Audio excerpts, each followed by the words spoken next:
बांदा में मैंने कभी किताब लिखी नहीं थी, तो मुझे किताब लिखना नहीं आता था। सबने कहा ये तो किताब जाएगी तो लोग कहेंगे कि आपने तो अपनी तारीफ कर ली है, कि आप कह रहे हो हम डायनेमिक डीएम हैं। इस देश में पीएम, सीएम और डीएम तीन जो पोस्ट है वो बहुत ही पावरफुल है और बहुत बड़ा चैलेंज भी उसके साथ जुड़ा हुआ है। जो डायनेमिक डीएम की जो बुक है, ये देखिए ये बुक है, ठीक है, और ये करीब 2.5 महीने से बेस्ट सेलर चल रही है। मतलब ये है कि इस किताब को लोग एक किताब नहीं खरीद रहे हैं, 3, 4, 50 किताब तो खरीदी होगी 50 लोगों ने। हर आदमी पानी की समस्या से जूझ रहा है, हर आदमी बेरोजगारी से जूझ रहा है, हर आदमी घर के आय से जूझ रहा है, हर आदमी पढ़ाई से जूझ रहा है। तो ये किताब सामाजिक समस्याओं का समाधान बताता है। अच्छी चीज की खुशबू भी अच्छी जल्दी फैलता है, ऐसा नहीं है। लोग सोचते हैं डिफिकल्ट है।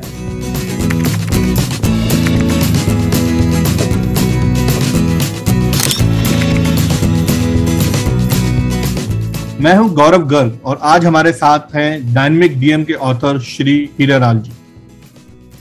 इन्होंने अपनी बुक में अपनी आईएएस की जर्नी कैसी रही, क्या कठिनाइयां रही के बारे में बात करी है, प्लस जो स्कीम्स उन्होंने अपने tenure as a DM Banda में इम्प्लीमेंट करी उसके बारे में बात करी। कुछ स्कीम्स जो उन्होंने बांदा में इम्प्लीमेंट करी अपने टेन्योर में, जैसे कुपोषण के अभिशाप से मुक्ति, जेल सुधार, पेट जियाओ अभियान, योग रखे निरोग्य, छात्र विकास कार्यक्रम, किसान समृद्धि, प्लास्टिक मुक्त बांदा, ये कुछ ऐसी स्कीम्स हैं जो कि इन्होंने अपने टाइम में बांदा में इम्प्लीमेंट करी और काफी चर्चा में रही। आइए वेलकम करते हैं श्री हीरालाल जी को अपने शो पे। Welcome sir. Thank you for inviting to talk over here. आपकी जो बुक है डायनेमिक डीएम काफी चर्चा में है, क्या आप अपने बुक के बारे में अपने दर्शकों को कुछ बताना चाहेंगे और इसकी इतनी चर्चा की वजह क्या है, ये प्लीज आप बताइए। देखिए हमारी जो डायनेमिक डीएम की जो बुक है, ये देखिए ये बुक है, ठीक है, और ये करीब 2.5 महीने से बेस्ट सेलर चल रही है। जब हमने किताब लिखी थी तो मुझे खुद ही नहीं अंदाजा था कि ये बेस्ट सेलर होगी और इतना लंबा सस्टेन कर जाएगी एज ए बेस्ट सेलर, क्योंकि प्रकाशक जो इसके प्रभात प्रकाशन जो है वो लोग भी बड़े इसको लेके उत्साहित हैं कि ये बहुत लंबा बेस्ट सेलर चल गया और काफी अच्छा परफॉर्मेंस रहा। देखिए इस देश में पीएम, सीएम और डीएम तीन जो पोस्ट है वो बहुत ही पावरफुल है और बहुत बड़ा चैलेंज भी उसके साथ जुड़ा हुआ है। ऐसा नहीं केवल पॉजिटिव ही है, निगेटिव ये है कि चैलेंज है, और जो उस चैलेंज पे खरा नहीं उतरता है तो ये जनता उसे उतार देती है। हर आदमी इन तीनों के बारे में डिटेल से जानना चाहता है, उत्सुकता रहती है। तो डायनेमिक डीएम किताब, डीएम क्या है, उसको क्या पावर है, क्या करता है, इसके बारे में बताता है, सबूत सहित बताता है। तो ये पॉपुलर होने का मुख्य कारण ये है कि ये किताब डीएम के बारे में सबूत सहित बताता है और लोगों के बीच इसकी मांग है। लोग डीएम को जानना चाहते हैं, वो जानकारी ये किताब सप्लाई कर रही है, इसलिए ये पॉपुलर है। और जो शासन है, सुशासन है, उसकी जिम्मेदारी आमतौर पे कहा जाए तो पीएम, सीएम, डीएम की है। और सुशासन का जो सबसे छोटा यूनिट है वो परिवार है। हम परिवार में भी गवर्नेंस करते हैं। अगर परिवार का गवर्नेंस गुड गवर्नेंस हो जाए तो वो परिवार धनी हो जाएगा, उस परिवार की खुशहाली बढ़ जाएगी, उस परिवार के प्रत्येक व्यक्ति की आय बढ़ जाएगी, पर कैपिटा इनकम बढ़ जाएगा। तो पीएम, सीएम, डीएम के अलावा परिवार के लिए भी ये बुक उपयोगी है, और परिवार में हम लोग रहते हैं तो हर व्यक्ति के लिए ये किताब उपयोगी है। बेसिक बात यह है किताब की। तो आपने अपनी किताब में अपने आईएएस बनने के सफर के बारे में भी कुछ चर्चा करी है, तो उसके बारे में कुछ बताइए। कैसा आपका सफर रहा, क्या क्या कठिनाइयां आपको रही जब आप आईएएस बनने की तैयारी कर रहे थे? देखिए मैं आपको बताऊं कि मैं 4 एक लाइनर है और इस 4 लाइन से मैं जवाब देना चाहूंगा, और ये उसी जो चैप्टर 1 है कठिनाई है उसी को समअप किया है नजरे आलम बांधवी साहब ने। मिट्टी के घर में मिट्टी का दिया जला रहा था मैं। मिट्टी के घर में, मेरा घर मिट्टी का था और उस समय जब हम पढ़ाई करते थे तो जो ये दवाई वाई की शीशी होती थी उसी में ऊपर से छेद करके मिट्टी का तेल डाल के वो उसी में पढ़ाई कर रहे थे। मिट्टी के घर में मिट्टी का दिया जला रहा था मैं, जीता था अपनी आंखों में सपने सजा के मैं, जीता था अपनी आंखों में सपने सजा के मैं, दुश्वारियों की आग थी और जल रहा था मैं, मुश्किल भरी राह थी मगर चल रहा था। तो चैप्टर 1 का जो आप पूछना चाहते हैं उसका ये सार है। और बहुत बढ़िया हमारे एक मादा में नजर आलम साहब हैं, हमने हर चैप्टर में उनसे 4 लाइनर लिखवाया है, उनका नाम डाला है। उनसे हमने कहा ये चैप्टर 1 का 4 लाइनर तो बहुत बढ़िया उन्होंने लिखा है। मिट्टी के घर में मिट्टी का दिया जला रहा था मैं, जीता था अपनी आंखों में सपने सजा के मैं, दुश्वारियों की आग थी और जल रहा था मैं, मुश्किल भरी राह मगर चल रहा था।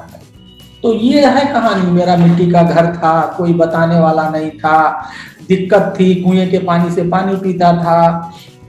दोपहर में जब गर्मी होती थी तो मेरे घर के पीछे बड़े बड़े आम के पेड़ थे, उसके नीचे दोपहरिया में चारपाई पे बिताते थे। उस समय वो कूलर एसी का काम करता था। गांव में एक बड़ा तालाब था, तालाब में हम पूरे गांव के बच्चे सभी लोग उसी में 2-2 घंटा डूबे रहते थे।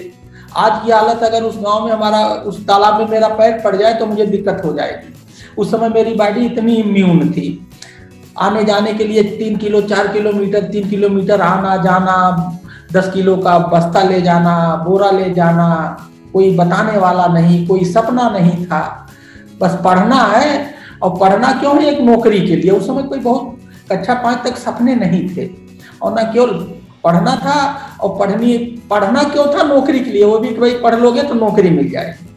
तो दुश्वारियों पे और कठिनाइयों पे ये 4 लाइनर मैंने जो आपको बताया बहुत सटीक है ये। तो आपका सफर, आपने पूरा सफर एक लाइन में आपने पिरो दिया कि मट्टी का घर था और दिया जला रहा था मैं। तो आपको एक कब सूझा कि मेरे को अपनी जो कार्यशैली है वो एक बुक में कन्वर्ट करनी चाहिए ताकि लोगों को पता चले कि भाई एक अच्छा डीएम बनना कैसा होता है? देखिए, जब मैं बांदा में था तो वहीं लोगों ने मुझे बताया कि कुछ इसके लिए लोग, जब हम लोगों ने काम करना वहाँ शुरू किया, प्रयोग करते थे, वहाँ काफ़ी लोगों की मांग थी कि हमें बताइए क्या है कैसे है। तो बताने के लिए हम लोग क्या करते थे, क्या करें, तो रिपोर्ट बना भेज देते थे तो उसमें फोटो नहीं होता था। तो हमने वहाँ एक बुकलेट बनवाई, इनोवेटिव बांदा, और उसका एक फॉर्मेट था, प्रोग्राम के बारे में बताते थे, उसके 2-4 फोटो लगाते थे और उसमें जो है कुछ पेपर कटिंग लगाते। इसी फॉर्मेट पे सारे प्रोग्राम को करीब वो 60 पेज का बना। फिर वहाँ लोगों ने मुझे ये बताया, हमारे एक मित्र है देवाशीष दास गुप्ता, वो IIM में प्रोफेसर है मार्केटिंग के लखनऊ में। उन्होंने कहा कि साहब अभी जब आप हट जाओगे यहाँ से तो ये सब बुकलेट और ये जो है आपका सब खत्म हो जाएगा, तो आपको क्या करना चाहिए कि आपको इस पर एक किताब लिखनी चाहिए। तो वहां से ये आइडिया आया और लोगों ने सजेस्ट किया कि किताब लिख देंगे तो हटने के बाद भी यहाँ से वो जिंदा रहेगा, अदरवाइज हटने के 2-3 महीना बाद आप ही को नहीं याद रहेगा कि आपने क्या किया था और कैसे कैसे किया था। तो वहां से ये आइडिया आया किताब लिखने का और बड़ा ही अच्छा रहा। तो अपने बिजी शेड्यूल में किताब लिखने का टाइम आप कैसे निकालते थे? क्या आपका बेसिकली दिनचर्या रहता था जब आपने किताब लिखना चालू किया? देखिए, ये आपका क्वेश्चन बहुत अच्छा है। ये किताब जब तक हम बांदा में थे तो वहाँ केवल आइडिया डेवलप हुआ, और बांदा में मैंने कभी किताब लिखी नहीं थी तो मुझे किताब लिखना नहीं आता था। मैं डींग मारूफ में IAS मुझे आता था, मुझे नहीं आता था तो नहीं आता था, और मेरा कोई अनुभव नहीं था। मुझे लगता था ये बहुत कठिन काम हो, इससे कोई कठिन काम ही नहीं है, जो काम ना करो कठिन लगता एज यूजुअल। तो हमने घोस्ट राइटर शुरू किया ढूंढना वहां जब बांदा में थे। तो फिर किसी को पेमेंट भी कर दिया, उन्होंने 2 चैप्टर लिखा।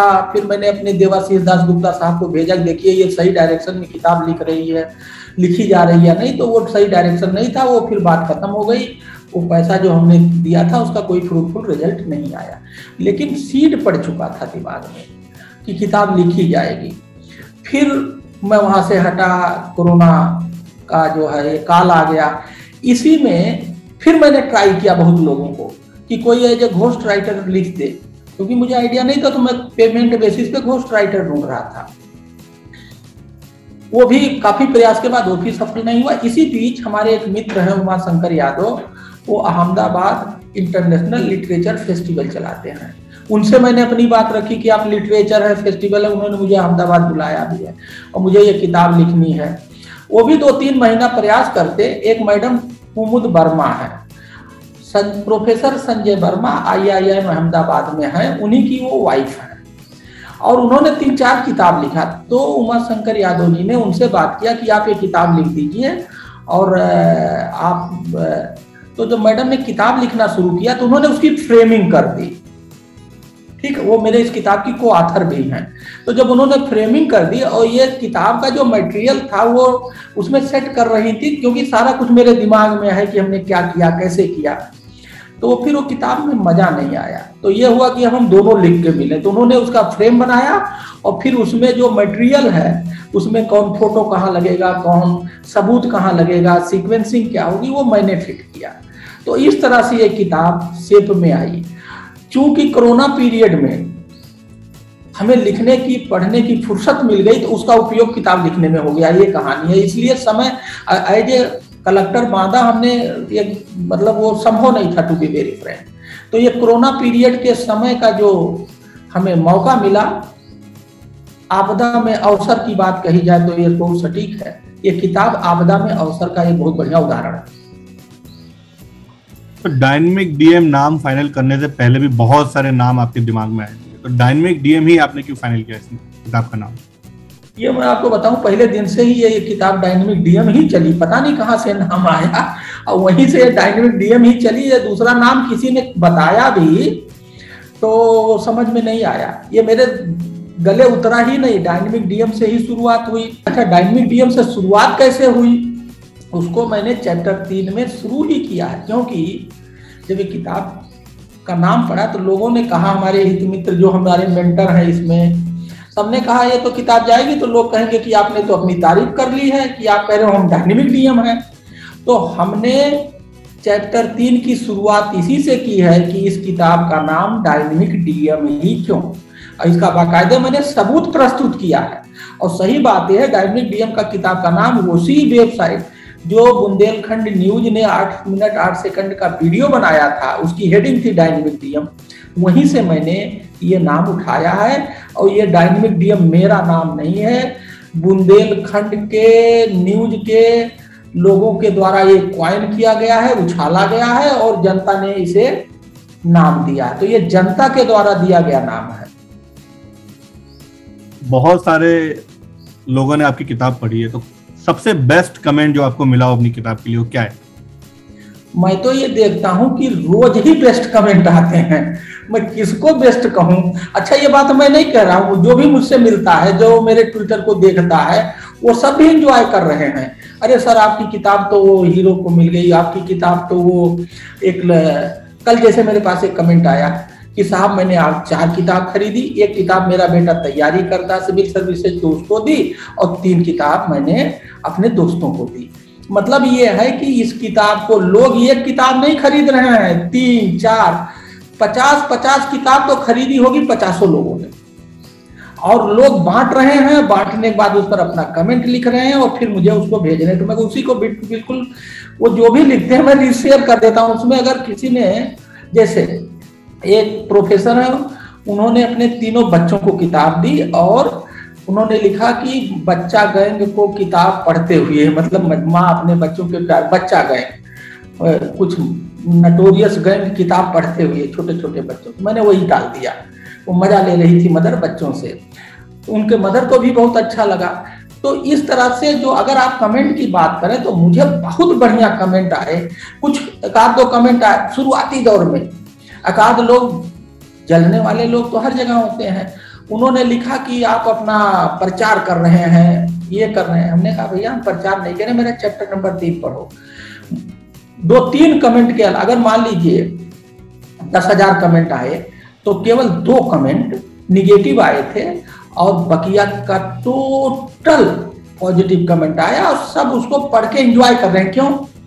इसलिए कमेंट पॉजिटिव आ रहे हैं क्योंकि मैंने आपको बताया ना, सबको पानी की समस्या, हर आदमी पानी की समस्या से जूझ रहा है, हर आदमी बेरोजगारी से जूझ रहा है, हर आदमी घर के आय से जूझ रहा है, हर आदमी पढ़ाई से जूझ रहा है। तो ये किताब सामाजिक समस्याओं का समाधान बताता है, इसीलिए सबके लिए ये दवा है।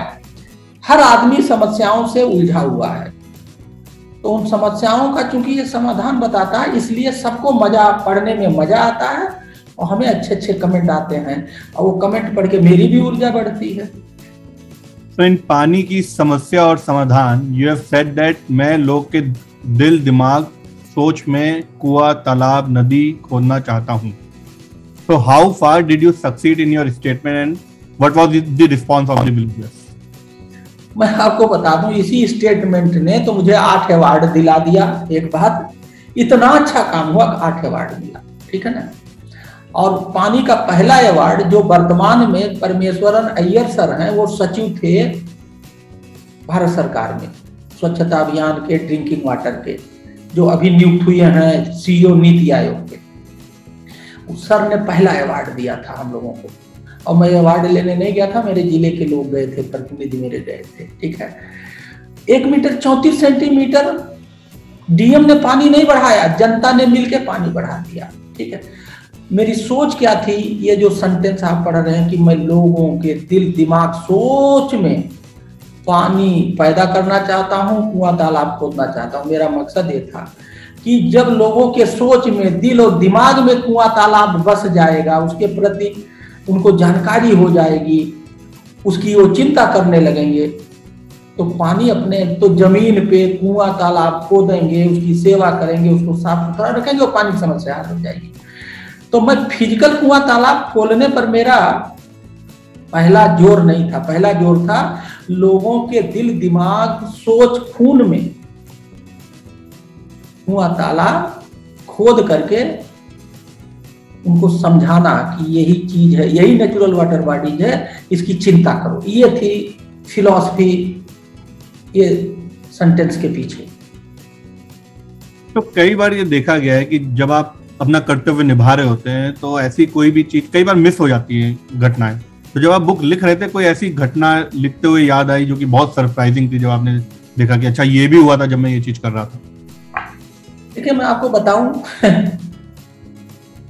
Margin of improvement is always there. इसका कोई, जब तक आप जिंदा रहे हो, ये छूट गया, वो छूट गया, उसमें बहुत सारी चीजें छूट गई हैं। जैसे फॉर एग्जांपल, मेरी एक आदत है, जो आदमी मुझे जो भी सलाह देता है या कोई एडवाइस देता, कोई राय देता, उसको मैं लागू करके अगर मुझे रिजल्ट मिलता है तो मैं उसको चोरी करके अपना नहीं बताता हूँ कि ये मेरा आइडिया है। मैंने इस किताब में जिसने जो कहा है, प्रशंसा गुप्ता के पानी की एडवाइस आई थी, मैंने उसका नाम लिखा। सैलवी शारदा टाइम्स ऑफ इंडिया की हैं, उन्होंने मुझे राय दिया था इसके बारे में, मैं न्यूट्रिशन, मैंने उनका नाम लिखा। इसके बाद याद करके लिखने के बाद बहुत सारे नाम छूट गए हैं। तो जो नाम छूट गए हैं, मैं सोचता हूँ वो नाम आना चाहिए, क्रेडिट मुझे नहीं, उनको जाना चाहिए। मैंने बहुत कोशिश की है, लेकिन फिर भी कुछ 2-4 अच्छा नाम छूटे हैं, मैं अगले एडिशन में उसको ऐड करूंगा। तो ये मुझे लगता है, और घटनाएं तो बहुत हैं। अब किताब लिखने के पेज की सीमा होती, ज्यादा आप लिख दोगे तो आदमी मोटी किताब नहीं पढ़ता, तो वो सब बैलेंस, किताब ये बैलेंस है, that way, number of page, हर बात हमने जो कही है उसका सबूत लगाया है। इसके पॉपुलैरिटी, लोकप्रियता का मुख्य कारण यह है। आप कह दो हमने पानी बचाया, हम क्रॉप प्रोडक्टिविटी 18.5% बढ़ी, चुनाव में 10.5% वोटिंग परसेंटेज बढ़ा, तो सबका सबूत लगा है, इसीलिए लोग इसको बहुत पसंद कर रहे हैं। तो आपने स्टार्टअप और इनोवेशन के बारे में भी बात करी अपनी किताब में, तो अभी तक सबसे अच्छा इनोवेशन कौन सा लगा, और आपने पब्लिक को कैसे मोटिवेट किया स्टार्टअप और इनोवेशन में पार्ट लेने के लिए? देखिए मैं आपको बताऊं, जो स्टार्टअप इनोवेशन था, ये 3 दिन का कार्यक्रम था और बांदा में था, ठीक है। तो लखनऊ में एक नेशनल लेवल का स्टार्टअप इनोवेशन का भारत सरकार, उत्तर प्रदेश सरकार के टेक्नोलॉजी साइंस काउंसिल ने ऑर्गेनाइज कराया था, और उसी काउंसिल का हर जिले में जिला विज्ञान क्लब है, उसका जिला अधिकारी अध्यक्ष होता है, और एक वहाँ का कोई साइंस का टीचर कोऑर्डिनेटर होता है। तो हमने जिला विज्ञान क्लब बांदा का, जिसका मैं अध्यक्ष था, उसी के मार्फत मैंने इसको ऑर्गेनाइज कराया। इसको ऑर्गेनाइज कराने में क्रेडिट जाता है मिस्टर सनी कुमार को। देखिए मैं फिर क्रेडिट, सनी कुमार इसके सहायक कोऑर्डिनेटर हैं, जल निगम में मृतक आश्रित के बाबू हैं, लेकिन वो खूब इनोवेशन, तो वो मेरे को लाया, कहा साहब देखिए हमारे जनपद का जिला विज्ञान क्लब केंद्र के काम बहुत फेमस है और हम लोग, हमारा रैंक में अच्छा रैंक है लखनऊ में। तो उसका जब मैंने काम देखा तो हमने कहा यार वो जो स्टार्टअप इनोवेशन की समिट 3 दिन का लखनऊ में हुआ था उसको हम लोग यहाँ करते हैं। तो इसकी शुरुआत और इसका फाउंडेशन लेइंग किसने किया? मैंने नहीं किया। किसने किया? सनी कुमार ने। और फिर हम लोग उसी की तर्ज पे, उसी, क्योंकि पैसा वहां तो भारत सरकार से सब मिला, हमें कहीं पैसा किसी ने नहीं दिया। लखनऊ मतलब जिले में ही विभिन्न विभागों के कोऑर्डिनेशन से हमने किया और हमारे 135 इनोवेटर आए पूरे देश से और हम लोग 3 दिन में 28 तो सेशन किए, ठीक है। 80 स्टॉल पे दुकानें लगवाई हम लोगों ने। इसमें कई प्रोग्राम डाल दिए थे जिससे कि डाइवर्सिटी आए, कल्चरल एक्टिविटी, स्टॉल इंफॉर्मेशन और सेशंस, ठीक है, और स्टार्टअप का फिजिकल प्रदर्शन। तो जब एक आदमी ऐसा वहां कुछ हुए नहीं और हमने पूरे बुंदेलखंड के सारे जिलाधिकारी और पूरे देश में, तो एक नई चीज वहां के लिए थी और जो भी लोग आया उससे कहा अच्छा ये भी हो सकता है, ये समस्या का समाधान ऐसा है, हमने तो कभी सोचा नहीं था। तो वो आइस ब्रेकिंग हमारा पहला प्रोग्राम था और लोगों ने उसे बहुत पसंद किया और वहीं से जब वो पहला पसंद आ गया ना तो फिर रुकने का तो कोई मतलब नहीं है। लोगों, वादा के अधिकारियों, कर्मचारियों, आम आदमी, जो एक बात थी ना निराशा वाली मूड कि अरे यहाँ कुछ नहीं हो सकता है, यहाँ तो हम यहाँ पैदा ही हुए हैं अभाव में जीने के लिए, तो आप विकसित, वो सब टूट गया। सभी लोगों ने ये कहा, सभी लोगों की सोच बदल गई कि जो नोएडा, गाजियाबाद या लखनऊ, कानपुर, इलाहाबाद में हो सकता है वो बांदा में उससे बेहतर हो सकता है। ये हमने जो निराशा का भाव था वो आशा में बदल दिया। तो आपकी बुक डायनेमिक डीएम में आपने एक लाइन बोली है, लोकतंत्र मजबूत करने का त्योहार इलेक्शन है। तो एक तो ये लाइन मैंने कभी पहले सुनी नहीं है, इसके बारे में एक तो मेरे को बताइए और दूसरा आप अपना अनुभव बताइए लोकसभा चुनाव 2019 के बारे में। देखिए जब ये हमारा स्टार्टअप इनोवेशन खत्म हुआ तो एक वहां एक माहौल बन गया, एक टीम बन गई, लोगों के अंदर एक मोमेंटम आ गया, कहते ना एक हुजूम चलने लगा। फिर तुरंत इलेक्शन आ गया तो मैंने वो टोटल मोमेंटम को इलेक्शन में डाल दिया। इलेक्शन में लोकतंत्र, इलेक्शन में 3 चीज चाहिए, कोई खून खराबा ना हो, शांत प्रिय, वोटिंग परसेंटेज ज्यादा बढ़े, दूसरा इंडिकेटर, और तीसरा वो उत्सव के माहौल में। तो हमने क्या किया कि वो जो मोमेंटम बना था तुरंत उसको हम लोगों ने इलेक्शन में डाइवर्ट किया क्योंकि इलेक्शन डिक्लेयर हो गया था। तो हमने, देखिए कोई भी आप काम करिए, अगर आप तर्क देते हैं तो हर आदमी उसको समझता है, आपसे जुड़ता है और आपकी बात मानता है। तो 2 बूथ पे हमने वहां रिसर्च किया कि किस बूथ पे हाईएस्ट वोटिंग हुई थी। तो 2 बूथ पे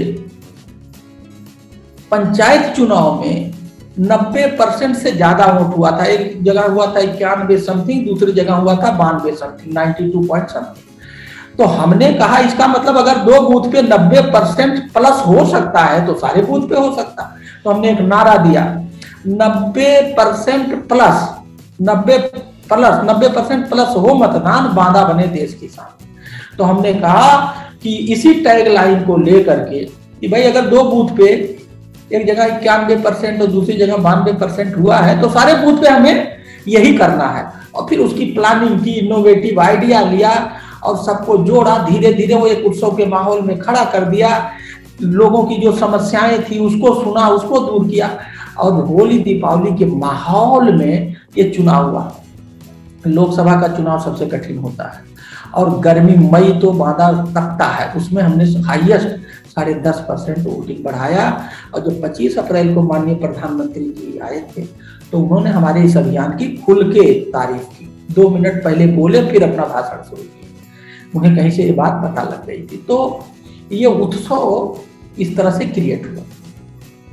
आपने अपनी बुक डायनेमिक डीएम में कई स्कीमों के बारे में बात करी, जैसे कुपोषण के अभिशाप से मुक्ति, जेल सुधार, पेट जियाओ अभियान, योग रखे निरोग्य, छात्र विकास कार्यक्रम, किसान समृद्धि, प्लास्टिक मुक्त बांदा, ये कुछ ऐसी स्कीम्स हैं जो कि आपने अपनी बुक्स में जिसके बारे में बात करी है।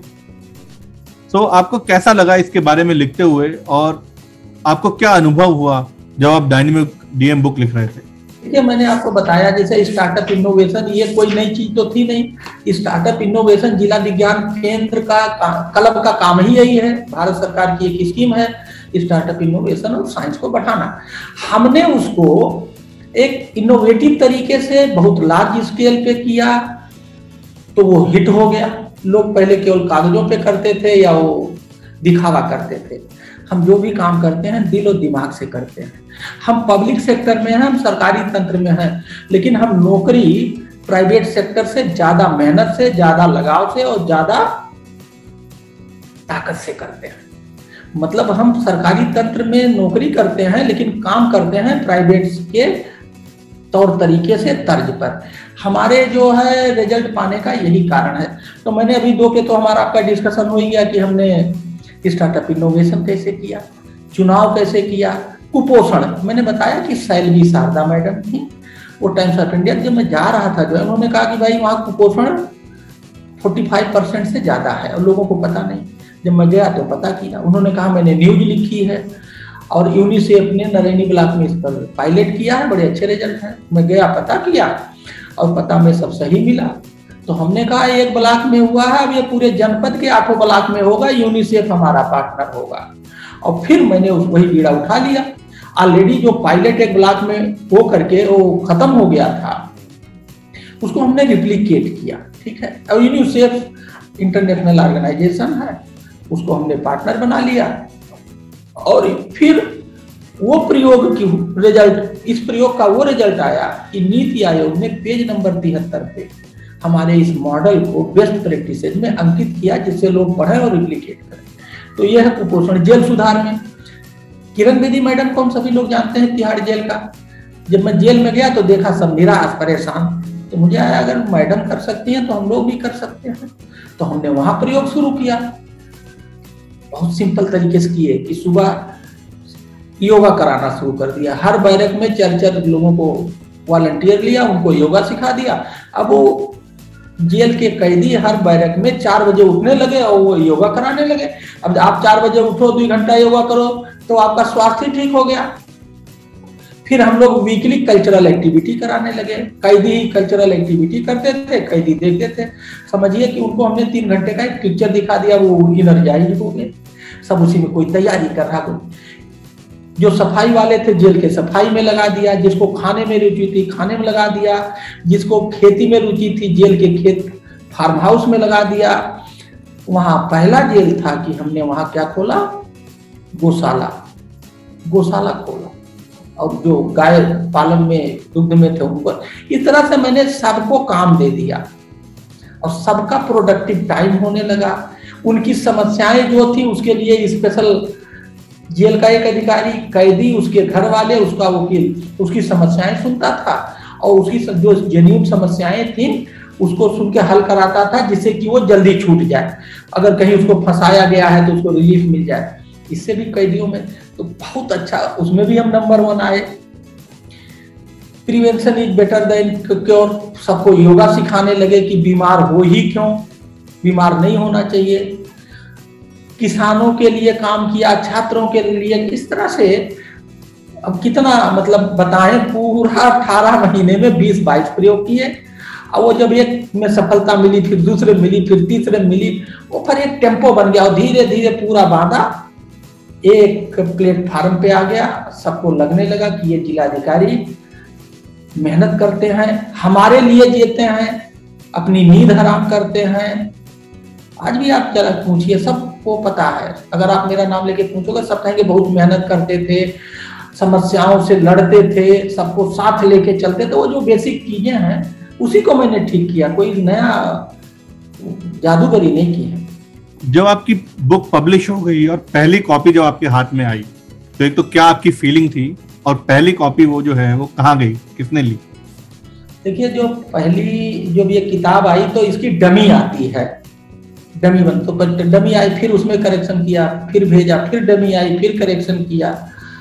तो इस तरह से ये इसकी जो डमी आती है तो वो फीलिंग तो होती नहीं है, तो हम जानते हैं। तो बेसिकली ये उस तरह से जो आप पूछना चाह रहे हो कि अचानक आई हो एक अच्छा फीलिंग, वो डमी से जो आपका क्वेश्चन है वो वाला चीज नहीं क्रिएट हुआ, वो सीन क्रिएट नहीं हुई, क्योंकि वो डमी आती है तो हमें लगता है कि ऐसे दिखेगा, ऐसे शेप होगा, इतने पन्ने होंगे, फिर उसमें करेक्शन। तो वो चीज जो आप कहना चाह रहे हो डमी की वजह से वो फीलिंग नहीं क्रिएट हुई जो आप सुनना चाहते हो, और जो क्रिएट होता वो हुआ नहीं, वो सिचुएशन नहीं है।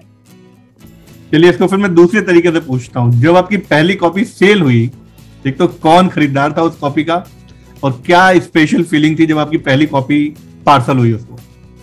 नहीं, देखिए मैं आपको बता दूं कि चूंकि ये जो किताब था वो सेलिंग पॉइंट था प्रकाशक का, वो दिल्ली से चलता था और इसके कई मोड थे, मतलब एक ऑनलाइन मोड था, और कुछ 2-4 मतलब कुछ दिन बाद उन्होंने लखनऊ के 2-3 वर्क बांदा में रखवाया, लखनऊ में रखवाया। तो ये कह पाना कि कौन पहली कॉपी थी और कहाँ सेल हुई है मुझे पता नहीं है, तो वो फीलिंग में कैसे बताऊं। So नेकी की दीवार, as the name suggests, you have talked also about it when Tehsildar Abhishek Kumar told you about it. What was your reaction and how easy and difficult was it to implement it? देखिए मैं आपको बताऊं कि वो जो अवधेश निगम थे हमारे तहसीलदार थे, तो वो नेकी की दीवार चला रहे। तो मैं तुम्हें आपको ये बताऊं, नेकी की दीवार कोई नया कॉन्सेप्ट बांदा का नहीं था। ये नेकी का दीवार विदेशों में कई कंट्री में चल रहा था, वहीं से उन्होंने उठाया और लागू किया। जब आए उन्होंने कहा तो मैं गया सदर तहसील, उनका नेकी का दीवार देखा तो मुझे बहुत इम्प्रेस हुआ। और वो जो मिस्टर अवधेश निगम है वो बहुत ही अच्छे अफसर हैं। अब वो प्रमोट हो गए, एसडीएम हो गए, फतेहपुर जनपद के बिंदकी तहसील में एसडीएम है। वन ऑफ द फाइनेस्ट अफसर, बहुत अच्छी सोच, अच्छा काम, अच्छा मतलब अगर मुझसे कोई पूछे मैं तो कह दूंगा कि वो आइडियल ऑफिसर है। मैं गया, देखा, मुझे अच्छा लगा। हमने कहा भाई अब ये हमारी जो 4 तहसील और है वहां भी लागू करना है। हमने तुरंत चारों तहसीलदार से कहा बात करिए, मैंने मैसेज कराया, चारों तहसीलदार अवधेश निगम से बात करें, जैसे अवधेश निगम जी ने ये काम किया हर तहसील में होना चाहिए। तो वो बहुत डिफिकल्ट नहीं था, क्योंकि अवधेश निगम लागू कर चुके थे, उनको पता था। तो आपस में तो एक कंपटीशन भी हो गया, भाई अवधेश उनकी तहसील में तो हमारे में क्यों ना हो। तो बड़े आसानी से हो गया। बहुत अच्छी चीज की खुशबू भी अच्छी जल्दी फैलता है, ऐसा नहीं है। लोग सोचते हैं डिफिकल्ट है। तो पहले कभी भी ये सोचा नहीं गया कि बांदा भी जो है टूरिस्ट डेस्टिनेशन हो सकता है। तो एक तो आपके दिमाग में कैसे आया कि भाई बांदा को टूरिस्ट डेस्टिनेशन बनाया जाए, और जब आपने बनाने की सोची तो क्या क्या चैलेंजेस आपको फेस करने पड़े?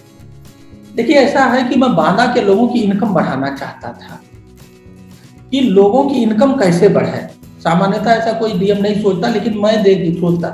तो हम उनके इनकम बढ़ाने के वो सारे, वहाँ इंडस्ट्री में लगवा नहीं सकता था, क्योंकि वहाँ इंडस्ट्री के 2 छोटे छोटे लोकेशन पे इंडस्ट्री थी, लेकिन वो बहुत ही पुराना था आस्थान, और वहाँ बहुत कुछ इंडस्ट्री के नाम पे वो था, लेकिन था नहीं कुछ, और इंडस्ट्री बहुत ज्यादा वहाँ माहौल नहीं था, ना बढ़ सकता था। तो फिर मैंने खेती को एग्री बिजनेस में कन्वर्ट करने पे सोचा कि खेती को खेती व्यापार में बदल के लोगों की इनकम बढ़ाई जाए, क्योंकि बांदा का जो मूल आय का स्रोत है वो एग्रीकल्चर है।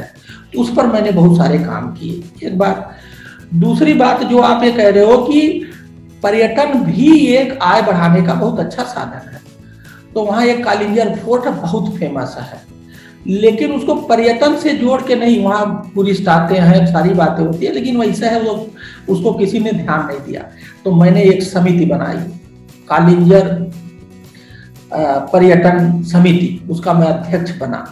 और फिर उसको डेवलप करने पर मैंने सारे वो काम किए, टूरिस्ट विभाग को जोड़ना। अब अगर मान लीजिए कोई टूरिस्ट आएगा तो अकेले केवल जो है वो कालिंजर के लिए नहीं आएगा, तो फिर हमने सर्किट बनाने की, अगर आए तो कालिंजर भी देखे, तो बगल में जो है चित्रकूट धाम भी देखे, तो बगल में आगे जा करके मध्य प्रदेश में और देखे। जब आता है तो एक रूट बना के आता है, इस पर भी हमने बहुत काम किए। तो मेरा ये जो प्लान था वो इनकम जनरेशन को लेकर के था, और उसके लिए मेरे पास सुटेबल माहौल था।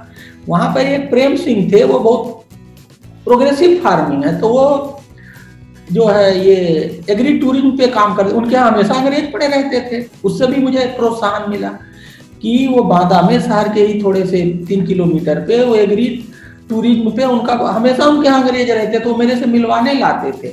और इसको प्रमोशन देने के लिए मैंने ये भी कहा था कि जो भी टूरिस्ट आएगा उसके साथ जिलाधिकारी चाय पिएंगे। मेरा मकसद ये था कि जब टूरिस्ट आएगा उसको ये पता रहेगा डीएम से मिलने को मिलेगा और चाय पीने को मिलेगा, तो टूरिस्ट की संख्या बढ़ेगी। मैंने ये भी स्कीम चलाई थी कि अगर मैं रहूंगा तो मैं चाय पीऊंगा, अगर मैं नहीं रहूंगा तो ये डीएम सीडीओ कोई अधिकारी उन्हें चाय पिलाएगा। तो मैंने ऐसे बहुत कुछ सोचा और उस पर काम करने की कोशिश की और वो आइडिया ठीक था। तो डायनेमिक डीएम बुक में सबसे फेवरेट चैप्टर कौन सा है? पानी का। पानी अब देश की नहीं, एक ग्लोबल प्रॉब्लम है और पानी पे ही कहा जाता अगला वर्ल्ड वार होगा, अगला वर्ल्ड वार ना हो। समस्या से जो परेशानी हो रही है, लोगों को जो नुकसान हो रहा है वो ना हो, इसका हमने एक समाधान निकाल के दिया है। ये सामाजिक समस्या है, इसका हमने सामाजिक समाधान, ये समस्या आम जनता की है और इसका समाधान जब तक आम जनता मिलके नहीं करेगी, इसका समाधान मेरे व्यक्तिगत विचार से मिलना संभव नहीं है। अगर ये सोचे समस्या ये सबकी है, आम जन की है, सरकार हल कर दे या कुछ लोग मिलके हल कर दे, तो जो मेरा अनुभव है, जो मैंने फील्ड में करके देखा, ये संभव नहीं है। थोड़ा बहुत तो कर देगा, पूरा नहीं होगा।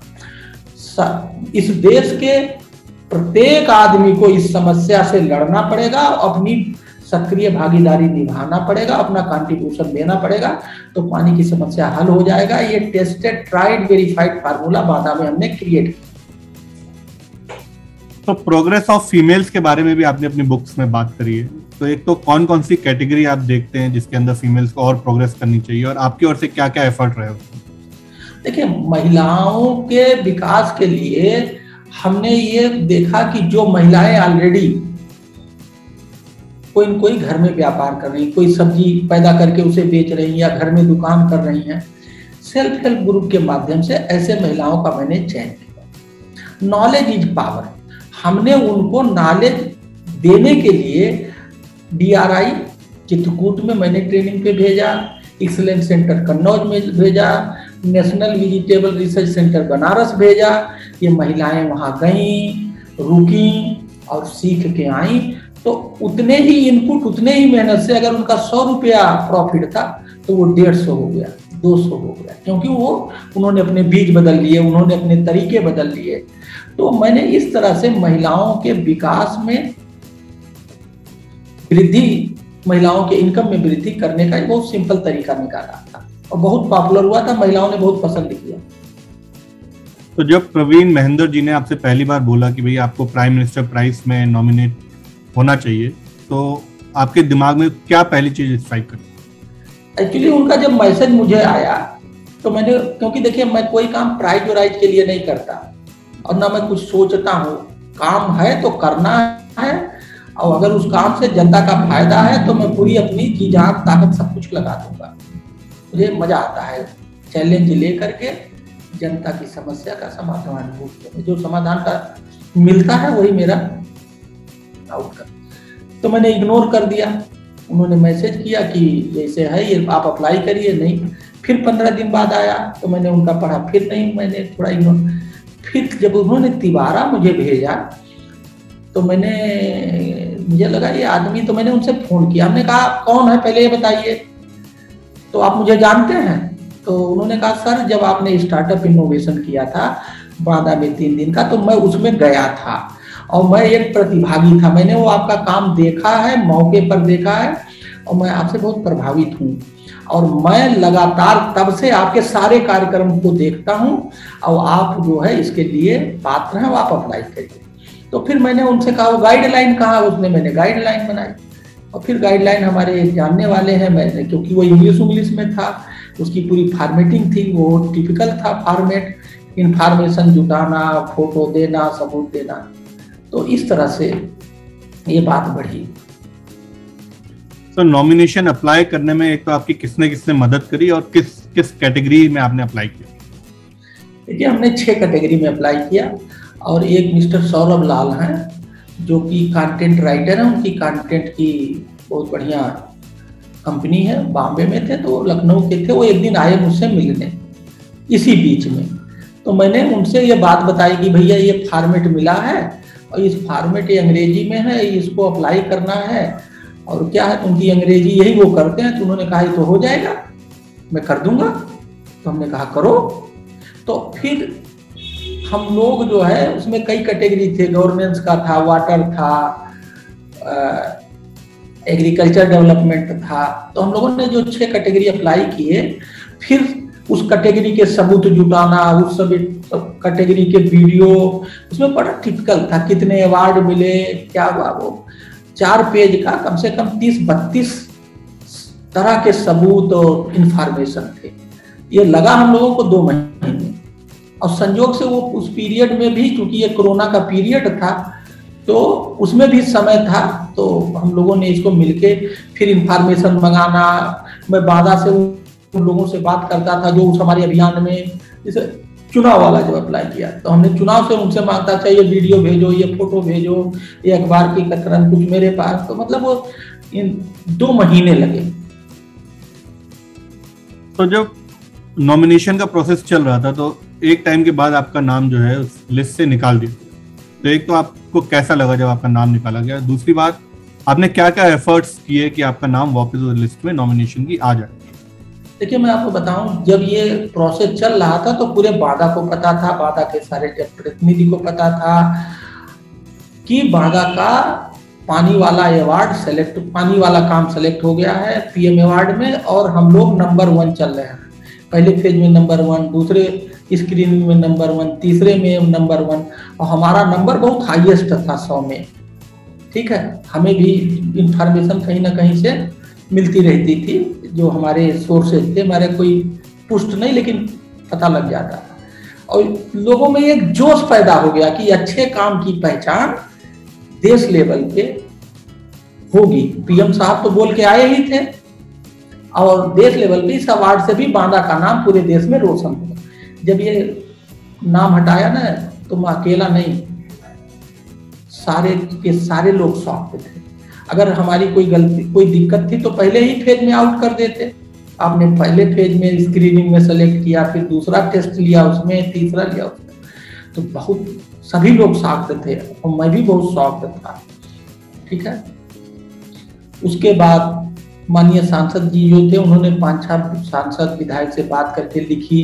मैंने हर स्तर पे रिक्वेस्ट भेजा, क्या कैबिनेट सेक्रेटरी सर को, वहाँ के जो सेक्रेटरी, मैं उनसे जाके मिला भी। मैं माननीय मंत्री जी से भी मिला, जो है डीआरपी जी के, उनसे भी समय लेके मिला, सर ये है ये, लेकिन उसका कोई फायदा नहीं हुआ। और मुझे ये भी कराया गया कि आप ये परसू कर रहे हैं, इसको परसू मत करिए, क्योंकि जिसकी गलती से हुआ था उनकी इमेज डाउन हो रही थी उन ऑफिशियल की। तो उन्होंने अपने यहाँ के बैचमेट से, तो आईएएस अफसर यहाँ के अपने बैचमेट से उन्होंने मैसेज कराया कि आप ये विड्रा कर लीजिए और आप ये सब मत करिए, अन्याय हो अब आप उसको सहन कर लीजिए। ठीक है, तो ये थोड़ा सा अपनी सोच में नहीं है, अच्छा काम करिए, और अन्याय के खिलाफ चुप रहना भी एक अन्याय है। हम किसी से कुछ कहे थोड़ा, तो अपना प्रत्यावेदन, हम तो अपना अनुरोध कर रहे थे कि ये है। अल्टीमेटली वो नाम जुड़ा नहीं, लेकिन वो जुड़ने से ज्यादा काम हो गया, फिर उस साल का वही अवार्ड ही टल गया, नहीं ये अवार्ड डिक्लेयर नहीं किया गया। तो मॉडल गांव के बारे में भी आप बहुत चर्चा में रहे हैं, तो एक तो मॉडल गांव के बारे में कुछ बताइए, प्लस 3 स्तंभ के बारे में भी आपने बात करी कि ये 3 स्तंभ होते हैं मॉडल गांव में, तो उसके बारे में भी कुछ बताइए। देखिए, जो बांदा में हमने काम किए और हर गांव में विकास, पानी हर गांव का बढ़ गया, हर गांव की इनकम क्रॉप प्रोडक्टिव के रूप में 18.5% बढ़ गया। ठीक है, वोटिंग परसेंटेज बढ़ गया। मतलब ये तो फिजिकल डेटा है, और जो लोगों की सोच बदली, जो लोगों के दिमाग का सॉफ्टवेयर बदल गया कि नहीं बांदा में सब कुछ हो सकता है, लोगों में जोश जो हमने पैदा कर दिया। ठीक है, हम लोग क्या करते हैं भाई, बस स्कूल की बिल्डिंग देख करके कहते हैं ये विकास हुआ। सबसे बढ़िया विकास तो सोच बदल दो, वो होता है। वो हमारे काम का वो सबसे बढ़िया रिजल्ट था जो दिखाई नहीं देता। तो ये जो सब विकास हुआ, इसी को हम लोग केवल एक जिले में हुआ था, पूरे प्रदेश देश में टेक्नोलॉजी के सहारे लागू कर रहे हैं। ICCI फाउंडेशन हमें इसमें सपोर्ट करता है, इस काम को सिस्टमेटिक ऑर्गेनाइज वे में चलाने से। इसके 3 स्तंभ हैं। पहला है विलेज मैनिफेस्टो, इससे हम गांव वालों को डिमांड फॉर डेवलपमेंट बताते हैं और क्रिएट करते हैं, विकास की भूख पैदा करते हैं गांव वालों में। दूसरा, हम लोग गांव में अच्छे लोगों को नॉलेज देके एम्पावर करके उन्हें चेंज मेकर बनाते हैं, जिससे वो लोग गांव के विकास को करें और गांव को चेंज करें। और तीसरा है गांव के एग्री को एग्री बिजनेस में कन्वर्ट करने के लिए FPO बनवाते हैं और चलवाते हैं। गांव वाले मिलके FPO बनाएंगे और गांव वाले मिलके FPO चलाएंगे, जिससे कि गांव का खेती का घाटा मुनाफे में कन्वर्ट हो जाए। तो ये 3 स्तंभ। आपने अपने बुक में एक बेसिकली रूलिंग पार्टी MLA की फाइट के बारे में भी जिक्र किया है, और कैसे आपने अपने ऑफिसर्स को बचाया और रूलिंग पार्टी MLA के खिलाफ FIR दर्ज कराई। एक तो ये इंसिडेंस क्या था, दूसरी बात क्या क्या डिफिकल्टी आई जब आप एक रूलिंग पार्टी के MLA के खिलाफ FIR दर्ज करवा रहे हैं? देखिए, हम आपको बताएं कि एक BC चल रही थी, उसमें हम SP साहब, DIG साहब सभी लोग थे। ये शाम के 5-6 बजे की घटना है। उसी बीच वो अधिकारी आए, सभी हम लोग तीनों लोग बैठे थे, अचानक आए वो और रोने लगे। हम लोगों ने उनसे पूछा क्या बात है, तो उन्होंने बताया कि MLA साहब ने हमें बुलाया और मारा पीटा और पूरी घटना की बात नरेट करी। तो ये बात वो बहुत रोने लगे, मतलब वो अंदर से बहुत आहत थे, बहुत परेशान थे चुस्से साल। और वो अधिकारी बड़ा मजबूत, बड़ा हिम्मती, और उसका नाम था हिम्मत में। तो जब वो अच्छा, हम लोगों ने उनको कहा चलिए बैठिए, हमने स्टाफ से कहा इनको सांत्वना दो, पानी वानी पिलाओ। फिर वहीं हम तीनों लोगों ने ये डिसीजन लिया कि जब एक हिम्मती अधिकारी के साथ ऐसा हुआ, वो हिम्मत तोड़ गया, तो अगर इस पर कार्रवाई नहीं होगी तो कोई भी अधिकारी काम नहीं कर पाएगा। कि जब एक अच्छा अधिकारी, हिम्मती अधिकारी जो है इस तरह से हथियार डाल दिया, तो फिर वही हम थे, DIG साहब और SP साहब, सबने कहा कि नहीं, इसमें कार्रवाई होनी चाहिए। और वहीं हम लोगों ने एक सामूहिक निर्णय ले लिया कि हम लोग पीछे नहीं हटेंगे, इसमें कार्रवाई कराएंगे, वो कोई भी हो जिसने कानून हाथ में लिया था। फिर इसको हर स्तर पे पूरी बात बताई गई और उन्हें समझाया गया, हर स्तर पे इसकी छानबीन हुई।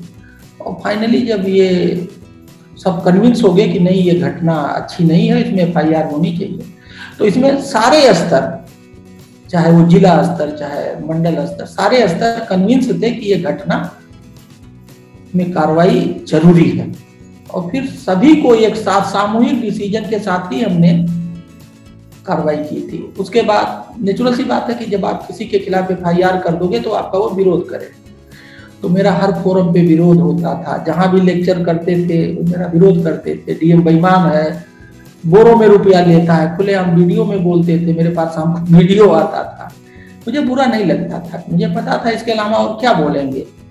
जब मैंने FIR करवाई है तो ये तो मुझे सुनने के लिए तैयार रहना चाहिए, मैं कोई रिएक्शन नहीं करता था। तो डिसीजन लेना और सामूहिक सबको एक साथ लेके, संजोग की बात थी कि हम सारे अधिकारी, DIG, SP, हम तीनों एक, तो वहीं पहला डिसीजन तो वहीं कॉन्सेंसस हो गया। हम लोग 1 घंटा डिस्कस किए कि ना करने क्या होगा, करने क्या होगा क्या। तो फाइनली हुआ कि किया जाए। फिर क्योंकि ये घटना बड़ी थी और सभी तुरंत फ्लेयर हुआ हर जगह, सब जगह गया, तो सबका अल्टीमेटली यही हुआ कि FIR कराई गया और हुआ। और मैं जब तक रहा मैं झेला, मैं मंचों से जो भी मंच मिलता था और जहां बोलने का मौका मिलता था वहाँ वो बुराई होती थी, षड्यंत्र करते थे। नेचुरल सी बात है, कोई नई बात नहीं, ये सब ये हमारे जिंदगी का पार्ट है और रूटीन है, वी आर यूज्ड टू। तो जैसे कि ये आपकी पहली बुक थी, तो जब आप अपनी दूसरी बुक लिखना चालू करेंगे तो पहली बुक के क्या क्या एक्सपीरियंस रहे आपके, क्या इफ एंड बट रही? जैसे आपने शुरू में बताया कि भाई मैंने एक राइटर भी हायर किया कि वो लिखे पर वो चला नहीं, तो क्या क्या चेंज दिखेगा राइटिंग पैटर्न में, एक्सपीरियंस में जब आप नई बुक लिखना चालू करेंगे? देखिए, हम लोगों ने प्लान बनाया दूसरा किताब लिखेंगे इस मॉडल गांव पे, ठीक है। और वो किताब ऑलरेडी आधी लिख चुकी है, मतलब उसका हम लोगों ने कुछ है ही नहीं, अब तो मुझे अनुभव है उसका स्केलेटन कैसे बनेगा, उसमें क्या फिल इन द ब्लैंक्स होगा। हम लोगों के पास सब कुछ ऑलरेडी, मतलब क्योंकि पहले अनुभव नहीं था, अब तो वो सारे इंफॉर्मेशन ताजे हैं हम लोगों के पास है। तो अच्छा, दूसरी बात है कि अनुभव के बाद बहुत सी चीजें अपने आप आसान हो जाती हैं और लगता ही नहीं है वे डिफिकल्ट है। किताब लिखने वाले प्रकाशक बहुत सारे लोग, जो उस समय कोई नहीं था, आज हमारे पास बहुत सारे लोग हैं। दर्शक के रूप में जब भी कोई बंदा ये बुक पढ़ता है तो आपकी ओर से क्या टेक अवे होना चाहिए उसके लिए? उसको इस किताब से ये टेक अवे होना चाहिए कि हर व्यक्ति कहीं भी पहुंच सकता है और कुछ भी कर सकता है। कहीं पहुंच सकता है, वो हमारा इतिहास है कि मिट्टी के मकान में मिट्टी का दिया जला रहा था मैं, है ना। मिट्टी के मकान में मिट्टी का दिया जला रहा था मैं, और मुश्किल भरी राह मगर चल रहा था। एक तो वो है, ये सीख देता। दूसरा कि वहां बहुत सारे जिलाधिकारी आए, मैंने तो नहीं सुना कि किसी ने पानी बढ़ा दिया हो, किसी का जेल नंबर 1 हो गया हो, ये हो गया। तो बांदा जैसे प्रॉब्लमेटिक जिले में अगर मेरे जैसा देहाती प्राइमरी का पढ़ा कलेक्टर इतने सारे क्रिएट कर सकता है, और मैंने ये सारे काम करने में कहीं कोई एक्स्ट्रा चीज नहीं मांगी। प्रदेश सरकार के जो हर डीएम को मिलता था वही हमें मिला, मैंने उसी में काम किया। तो टेक अवे ये होना चाहिए कि there is will there is way, जहां चाह वहां राह। ये किताब इस बात को साबित करती है और सबको प्रेरित करती है। तो बचपन में सबसे फेवरेट बुक कौन सी थी आपकी? देखिए यार, कुछ एज सच तो मैं, देखिए आपको बताऊं, मैं किताब उताब पढ़ने बड़ा शौकीन नहीं था, और ना मैं किताब उताब बहुत पढ़ता था, है ना। तो मुझे मैथ बहुत अच्छा लगता था, क्योंकि मेरा मैथ बहुत तेज था।